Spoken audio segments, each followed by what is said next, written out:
The Bible has a massive secret. Every gospel skips the most important part of the story, the actual moment that Jesus came back to life. It's a total blackout. 1 minute he's in the tomb, the next he's gone. Until we found this. It's a forbidden gospel buried in a monk's coffin for 1,000 years. It doesn't just describe the resurrection. It describes cosmic giants, a sky that literally rips open, and a weapon of execution that begins to talk. The church called it heresy, the Romans tried to suppress it, but today we're finally looking at the director's cut of the New Testament. And it's trippy. But before we even get to the talking cross, we have to look at how we even got this. It's 1886 and an archaeologist named Sylvain Guebau is digging in Akhmim, Egypt. He finds a grave, but not of a pharaoh. It's a Christian monk from the 8th century. And tucked into his arms, like his final treasure, is a small little book. The monk knew he was taking something dangerous to his grave. This wasn't the Bible you know. It was a collection of lost texts, and the most explosive one was a fragment from the Gospel of Peter. For centuries, scholars already knew that this book existed because ancient bishops complained about it constantly, but no one had actually read it. The monk who died with it was basically a rebel, keeping a banned pirate copy of the most controversial story in the history of the Christian faith. Okay, so let's get into the text.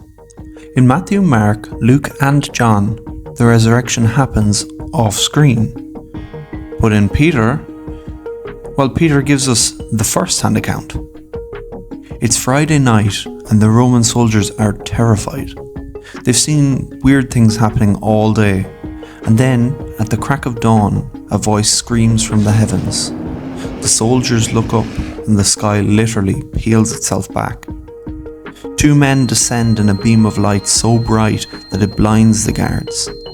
The stone at the tomb, the one that's supposed to take 12 men to move, it rolls away like a marble. The soldiers wake up their centurion. They're shaking, and then they see it. 3 men walking out of the tomb. Not the one we would expect. 2 angels walk alongside the risen Jesus. They're massive, their heads are touching the clouds. But Jesus, his head reaches far above the clouds. He's literally become a cosmic giant. But then there was a moment that made the early church say, we're absolutely not having this.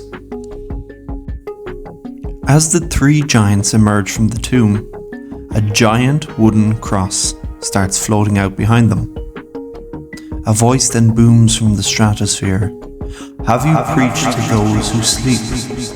And the cross, the literal wooden cross which Jesus Christ had died on, responds. It says, yes. Now if you're thinking, that sounds like a weird fever dream, you're not alone. The early church leaders looked at this and thought it sounded like docetism. That's a fancy way of saying that Jesus wasn't a real human, but a ghost or divine hologram. If Jesus is now a 100-foot tall giant with a talking cross sidekick, it becomes hard to relate to him as a real human being who suffered and died on said cross. But there's an even darker reason that this book was burned. This is where the Gospel of Peter gets political, and to be honest, a little bit scary. In the standard Gospels, Pontius Pilate is a guy who washes his hands of the execution, but in the Gospel of Peter, Pilate is basically a hero. He's innocent, he's a, quote, friend of the Lord. The book shifts all of the blame, 100% of it, onto the Jewish people and King Herod. It says that the Jews rejoiced as they killed him.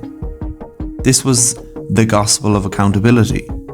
The author was clearly trying to make Christianity more appealing to the Romans by saying, hey look, we don't really hate the empire, we hate the people who live next door to Jesus.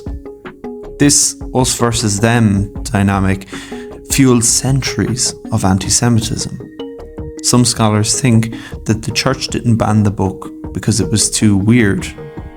They banned it because it was too dangerous for the political stability of the time. So, is the Gospel of Peter real? Did the Apostle Peter actually write it? Well, probably not. Most historians agree that this was written at least 100 years after Peter died. But here's the kicker. For the people living in the 2nd century, this was their Bible. In a small town called Rosses, the local Christians were reading this out loud every week. They absolutely loved the giants. They loved the talking cross. They thought that this was the truth. Until a bishop named Serapion visited. He heard the part about the talking cross and basically said, "Lads, pack it up. We're just going to burn the library." We only have this book today because one monk in Egypt decided to break the rules and take this secret to his grave. What other missing scenes from the Bible are still buried in the sand? One monk risked everything to keep this story alive. Now I want to hear from you. Does the giant Jesus version make more sense for him being a divine being? Or is the talking cross just a little bit too far? Drop your theories in the comments. The Gospel of Peter is just the tip of the iceberg. There are dozens of these lost scrolls, including one that claims to be the childhood diary of Jesus himself. I'll be breaking that one down soon. So if you want to see the side of history that they tried to bury, hit that subscribe button and turn on the bell, because you don't want to miss what's coming next.